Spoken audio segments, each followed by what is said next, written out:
حضرات محترم، اس سے پہلے اللہ رب العالمین نے اس دنیا کے اندر دو گروہوں کا ذکر کیا ہے کہ ایک گروہ تو وہ ہے کہ جو پاکیزہ زندگی بسر کرتا ہے، اللہ رب العالمین کے فرامین کو مان کر زندگی بسر کرتا ہے، اللہ کے انبیاء علیہ السلام کی مان کر زندگی بسر کرتا ہے، حضور نبی کریم صلی اللہ علیہ وسلم جو خاتم النبیین ہے آپ کی مان کر وہ زندگی بسر کرتا ہے۔ فرمایا کہ ان کی مثال تو ایسے ہے جیسے پاکیزہ درخت ہوتا ہے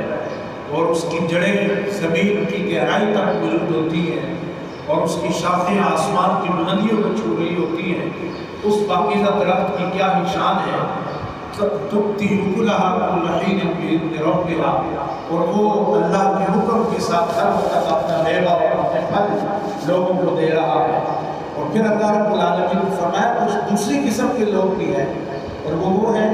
کہ جو اس دنیا کے اندر اپنے خالق کو نہیں پہچانتے ہیں، اپنے رب کو نہیں پہچانتے ہیں، اور اگر پہچانتے ہیں تو اس کے ساتھ دوسروں کو شریک ٹھہراتے ہیں، انبیاء علیہ السلام کی دعوت کو نہیں مانتے ہیں۔ فرمایا کہ وہ کی مثال ایسے ہے جیسے کلمہ خبیثہ ہے، پاکیزہ کلمہ، ناپاک کلمہ، اور اس کی مثال ایسے ہے کہ جیسے ایک ناپاک درخت ہوتا ہے، ایسا درخت کہ جس کی نہ ہی کوئی جڑ مضبوط ہے اور نہ ہی اس کی کوئی شاخ اوپر اتنی اونچی ہے، بس تھوڑی سی ہوا چلتی ہے وہ اس کو کھا کر وہاں پھینکتی ہے۔ فرمایا کہ ان کی مثال ایسی ہے کہ جو لوگ اللہ کو نہیں پہچانتے ہیں اور اس دنیا کے اندر انبیاء علیہ السلام جو دعوت لے کر آتے ہیں اس دعوت کو نہیں قبول کرتے ہیں۔ اب اس کے بعد اللہ رب العالمین پھر فرماتے ہیں کہ دیکھو یہ ساری چیزیں لوگوں کے سامنے ہیں، لیکن اس کے باوجود تم نے ان لوگوں کو دیکھا ہے کہ بدلوا نعمت اللہ کفرا، جنہوں نے اللہ کی نعمت کو ناشکری میں بدل ڈالا، اور اس سے مراد کفار مکہ انہی سے خطاب کیا جا رہا ہے کہ دیکھو اللہ تعالیٰ کی نعمتیں دیکھو، باقی تو ساری نعمتیں اللہ تعالیٰ نے دی ہیں، سارے لوگوں کو دی ہے، لیکن تمہیں تو اللہ رب العالمین نے اپنے گھر سے نوازا ہے، تمہارے پاس بیت اللہ موجود ہے، اللہ کا گھر موجود ہے، اور پھر اسی طریقے سے حضور نبی کریم صلی اللہ علیہ وسلم جیسے ہستی خاتم الانبیاء موجود ہے، اور پھر تمام کتابوں کی سردار قرآن مجید موجود ہے۔ ان ساری چیزوں کو چاہیے تو یہ تھا کہ تم اللہ کا شکر ادا کرتے اور تم اس پر اللہ کی شکر گزاری بجا لاتے، اللہ کے اطاعت داری بجا لاتے اور اس کے ساتھ شرک نہ ٹھہراتے، لیکن تم ہو کہ تم نے ساری نعمتوں کے بدلے میں کس چیز کو ترجیح دیا؟ ناشکری کو ترجیح دی۔ بدلوا نعمت اللہ کفرا، اللہ کی ساری نعمتوں کو تم نے ناشکری میں بدل ڈالا ہے۔ وَأَحَلُّوا قَوْمَهُمْ دَارَ الْبَوَارِ، اور اپنی قوم کو بھی ہلاکت کے گھر میں جھونک دیا ہے۔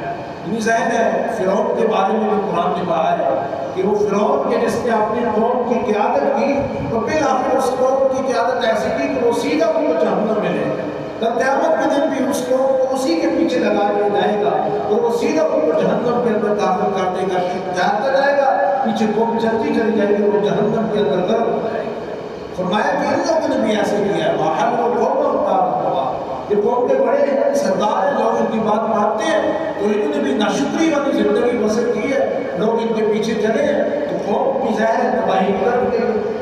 جہنم یصلونها بئس القرار، اور وہ بری جگہ کیا ہے جہاں ان کو ڈالا جائے گا، وہ جہنم ہے جس میں یہ جھلسائے جائیں گے، وہ بئس القرار، وہ بڑی بدترین جگہ ہے۔ وجعلوا للہ اندادا لیضلوا عن سبیلہ، اور انہوں نے اللہ کے کچھ ہمسر دھر دیے ہیں تاکہ لوگوں کو اس کے اللہ کے راستے سے گمراہ کریں، لوگوں کو بھٹکائیں۔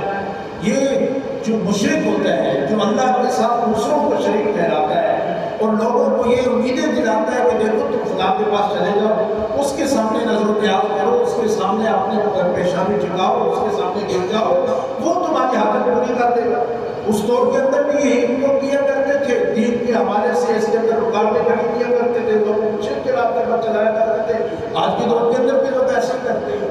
ظاہر آزمائش تو ہر انسان کی زندگی میں ہوتی ہے، اللہ کے نیک بندوں کی زندگی میں بھی پریشانیاں آتی ہیں اور ایسے لوگوں کی زندگی میں بھی پریشانیاں آتی ہیں کہ جو اللہ کی نافرمانی میں زندگی پسند کرتے ہیں، لیکن ظاہر ہے آزمائش ان لوگوں کی ہوتی ہے کہ جو اللہ کے نیک بندے ہیں، تو اس آزمائش کی گھڑی میں وہ اللہ کو کتنا یاد ہے۔ اسی لیے کہا گیا ہے کہ جب بھی ان پر کوئی پریشانی پہنچتی ہے تو فوراً یہ کہتے ہیں انا للہ و انا الیہ راجعون، کہ ہم تو اللہ ہی کے ہیں، ہمارے پاس جو کچھ ہے یہ اللہ کا ہے اور اپنے بدن کو اسی کی طرف جاتے ہیں۔ لیکن جو لوگ ایسے لوگ ہوتے ہیں کہ جو اللہ کے دین کے راستے کے اندر رکاوٹ کھڑی کرتے ہیں، اس سے لوگوں کو دور کرتے ہیں، وہ شرک کے راستے پر لوگوں کو چلاتے ہیں۔ اس قوم نے بھی ایسے ہی کیا تھا اور آج کی قوم نے بھی ایسے ہی لوگوں کو فرمایا وَجَعَلُوا لِلَّهِ أَندَادًا لِيُضِلُّوا عَن سَبِيلِهِ، اللہ کے کچھ ہمسر انہوں نے گھر دیے ہیں تاکہ لوگوں کو اللہ کے راستے سے بھٹکا دیں۔ قل اے نبی صلی اللہ علیہ وسلم آپ ان کو بتا دیجئے تمتعوا،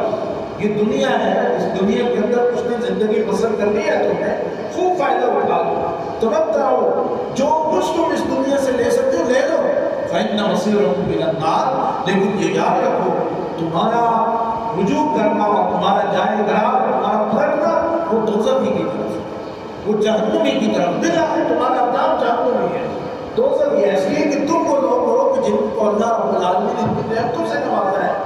اور پھر اس کے باوجود تم نے ان نعمتوں کی ناشکری کی ہے اور پھر اس کے ساتھ تم نے اللہ کا شریک ٹھہرایا ہے، لہٰذا تمہاری کوئی معافی نہیں اور تمہارا ٹھکانہ اور تمہارا انجام یہی ہے کہ کل تم جہنم کے اندر داخل کیے جاؤ گے۔ اس لیے شرک بہت بری چیز ہے، اس شرک سے اپنے آپ کو بچانے کی ضرورت ہے۔ اللہ کی نافرمانی ہو جاتی ہے، انسان سے غلطیاں ہو جاتی ہیں، گناہ ہو جاتے ہیں، لیکن اللہ رب العالمین اپنی رحمت کی وجہ سے اس کو معاف فرما دیتے ہیں۔ لیکن شرک کے بارے میں اللہ نے اعلان فرمایا کہ میں اس کو کبھی نہیں معاف کروں، اس لیے کہ پیدا تمہیں کیا ہے، تمہاری ایک ضرورت میں پوری کر رہا ہوں، لیکن تم دوسروں کو کہتے ہو اور ان کو یہ سرٹیفکیٹ دے دیتے ہو کہ یہ بھی کچھ ہماری ضروریات پوری کر دیتا ہے، کتنی ناانصافی کرتے ہو، کتنا ظلم کرتے ہو، لہٰذا جب تم ظلم کرو گے تو میں تمہیں معاف نہیں کروں۔ اللہ رب العالمین سے دعا ہے کہ اللہ رب العالمین ہمیں شرک سے ہمارے سے بچنے کی توفیق عطا فرمائے اور پاکیزہ زندگی بسر کرنے کی توفیق عطا فرمائے اور اس کلمہ طیبہ اور شجر طیبہ ایمان اللہ رب العالمین ہم کو بنا دے کہ جس کی جڑیں وہ زمین کے اندر گہری ہیں اور جس کی شاخیں آسمان کی بلندیوں کو چھوتی ہیں، کہ وہ اتنا مضبوط ہے، اللہ تعالیٰ نے اس کو اتنی استقامت دی ہے، اس کو اتنا مضبوط کیا ہے کہ کوئی طوفان اور کوئی ہوا اس کو اکھاڑ نہیں سکتی ہے۔ اللہ رب العالمین ہمیں اپنے ایمان پر اسی طرح استقامت عطا فرمائے، اللہ رب العالمین اسلام پر ہمیں اسی طرح استقامت کے ساتھ چلنے کی توفیق عطا فرمائے۔ وآخر دعوانا الحمدللہ رب العالمین۔